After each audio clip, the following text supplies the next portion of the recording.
பாருங்க, இதையும் சாப்பிடுங்க. ஆ ஆ அங்க பாருங்க. மா சாப்பாடு என்னக்குதாம்மா? சாப்பிட்டு ரொம்ப நாள் ஆச்சுமா. எங்க சாப்பாடுலாம் எதுவும் இல்லை, கிளம்புங்க கிளம்புங்க. இல்லைம்மா பசி எடுக்குதுமா, சாப்பிட்டு ரொம்ப நாள் ஆச்சுமா. சாப்பாடு தான் எதுவும் இல்லைன்னு சொல்கிறேன் இல்லையா, கிளம்புங்க.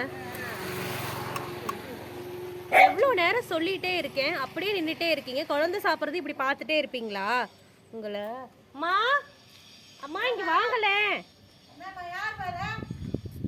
சொன்னா கூட போவே மாட்டாருமா. சாப்பிட்டு ரொம்ப நாள் ஆச்சுமா. சாப்பாடு சாப்பிடுறதுக்கு இல்ல போப்பா. சாப்பாடு எதுவும் இல்லைன்ற போப்பா முதல்ல. இல்லம்மா முதல்ல போ. என்ன கை வைக்கிற மேல? இல்லம்மா நீங்க அடிக்கிறது தட்டுமா, அது கை பட்டுச்சுமா. மேல போய் மன்னிச்சிருமா தலைமா அம்மா. எந்துக்கே முடியலையே. ஐயோ அம்மா அம்மா, நடக்க முடியலையே.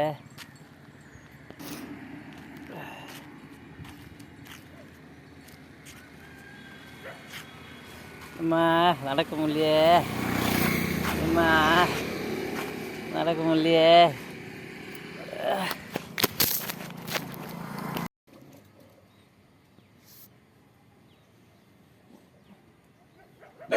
ஹலோ, நான் வாக்கிங் போயிட்டு வரேன்.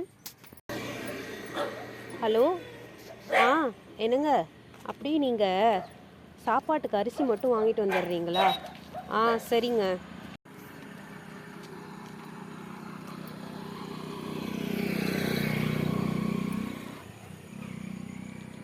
ஐயையோ, தாத்தா தாத்தா தாத்தா எந்திரிங்க தாத்தா. ஏன் தாத்தா இன்னும் நீங்கள் இங்கே போகவே இல்லையா? இங்கேயே தான் இருக்கீங்களா? இல்லைம்மா ரொம்ப பசி எடுக்குதுமா, அதனால நடக்க விட முடியல. கீழே போயிட்டோமாங்க, உங்கள் அம்மா தள்ளி விட்டாங்க. ஐயோ தாத்தா, மன்னிச்சிருங்க தாத்தா. அம்மா நீங்கள் தொட்டுட்டீங்கன்னு நினச்சி தான் அப்படி பேசி தள்ளி விட்டுட்டாங்க தாத்தா. அதுக்கப்புறம் ரொம்ப வருத்தப்பட்டாங்க. நீங்கள் எந்திரிங்க தாத்தா. சாப்பிட்டீங்களா இல்லையா? இல்லைம்மா ரொம்ப பசி எடுக்குதுமா. ஐயோ பசிக்குதா? இருங்க, நான் உங்களுக்கு எதனா சாப்பாடு எடுத்துகிட்டு வரட்டுமா? எந்திரிங்க தாத்தா. சரிம்மா என்னத்தம்மா, கால்நடையா போகிறேன், கஞ்சங்கிட்ட கேட்குறேன். வயசு திங்க வயசில்ல, உசுர மாய்க்க மனசில்ல. என்ன மட்டும் மறந்துட்டியே பிச்சைக்கார கடவுளை. தாத்தா தாத்தா சொல்லுமா. இப்போதைக்கு சாப்பாடு எதுவும் இல்லை, வீட்டுக்கார அரிசி வாங்க போயிருக்காரு. வந்ததும் நான் உங்களுக்கு சமைச்சு தந்துடுறேன். அதுவரை இந்த பிஸ்கெட் சாப்பிட்டுக்குங்க. சரிம்மா. சாப்பிட்டுட்டு இங்கேயே இருங்க. சமைச்சதும் நான் உங்களுக்கு சாப்பாடு கொண்டு வந்து தரேன். சரிம்மா. தாத்தா இந்தாங்க, குளிருச்சுன்னா போத்திக்கிங்க. சரிம்மா, நல்லா இருக்கணும்மா. சரிங்க தாத்தா, நான் போயிட்டு வரேன். சரிம்மா.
முடிவே தெரியாத பாதையில் பயணிக்கிறேன், முடிவில் நீ இருப்பாய் என்று. என் மரணம். இறைவனுக்கு காணிக்கை கொடுக்கும் பக்தனாய் இருப்பதை விட இல்லாதோர்க்கு கொடுக்கும் இறைவனாய் இரு. இயன்றதை செய்வோம் இல்லாதோர்க்கு. நன்றி, வணக்கம்.